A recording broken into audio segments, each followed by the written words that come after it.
Bonjour à tous. Parfois, il y a des phrases qui claquent, un peu comme une boussole qui nous montre une direction inattendue. Aujourd'hui, on va se pencher sur l'une d'elles, une idée simple en apparence, mais qui propose en réalité un véritable sens à notre existence. C'est la grande question quand même, non? On se l'est tous posé un jour ou l'autre au fond de soi. Pourquoi est-on là? À quoi rime tout ça? Eh bien, justement, le philosophe Frédéric Lenoir nous propose une piste qui est devenue cette phrase célèbre. C'est dense, c'est puissant. Et ce qu'on va faire ensemble, c'est la déplier, la décortiquer pour voir toute la richesse qui se cache derrière. C'est parti. Alors, le premier grand axe de cette phrase, c'est ce voyage antérieur. Le premier mouvement, celui qui nous fait passer de l'ombre à la lumière en quelque sorte. C'est l'éveil de soi. Regardons ça de plus près. D'un côté, l'inconscience. C'est un peu le mode pilote automatique, quoi. On se lève, on agit, on réagit, tout ça dicté par des habitudes bien ancrées. Et de l'autre, la conscience. Là, on reprend les commandes. On ne subit plus, on choisit. Chaque action devient intentionnelle. On passe de la réaction brute à la réflexion posée. Attention, quand on dit inconscience, on ne parle pas juste d'être endormi. Non, c'est plus subtil. C'est cet état où on est guidé par des fils invisibles, des programmes installés depuis l'enfance. C'est quand on se surprend à refaire les mêmes erreurs encore et encore, sans vraiment piger pourquoi. Ok, mais concrètement, comment on fait ce passage? Bon, ce n'est pas un coup de baguette magique, hein. C'est un processus en fait en 3 étapes clés. D'abord, il faut s'observer, juste regarder, sans se juger, comment on fonctionne.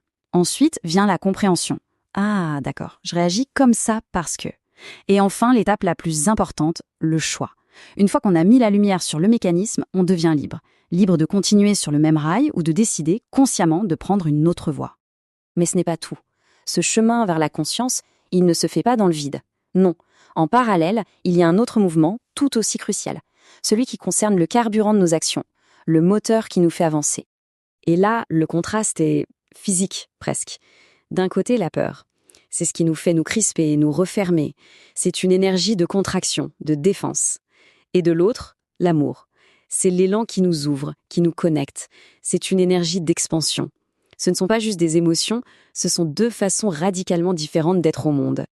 La peur, au fond, son job, c'est nous protéger, d'éviter la souffrance. Elle construit des murs pour qu'on soit en sécurité. Et c'est vital, bien sûr. Le problème, c'est quand elle dirige toute notre vie.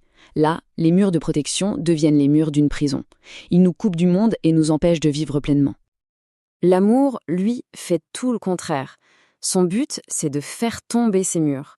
C'est oser être vulnérable, c'est être curieux de l'autre, c'est accepter les expériences, même celles qui font un peu peur.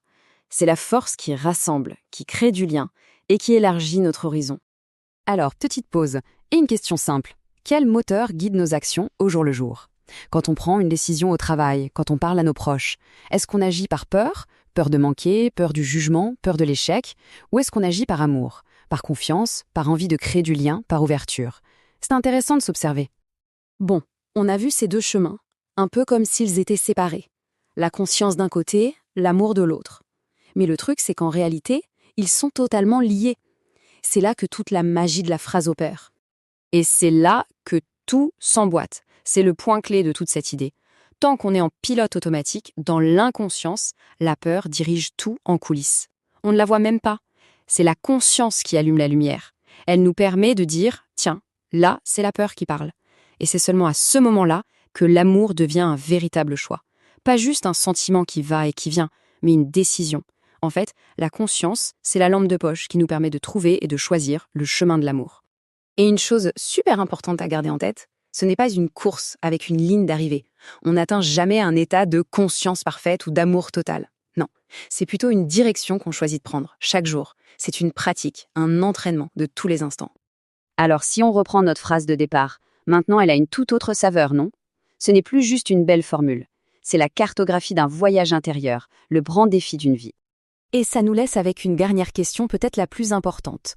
Au milieu de toutes nos ambitions, nos projets, nos réussites, et si, au fond, ce voyage-là, ce mouvement subtil de l'intérieur vers plus de lucidité et plus d'ouverture, et si c'était ça le voyage le plus important de tous? C'est une pensée à laisser infuser,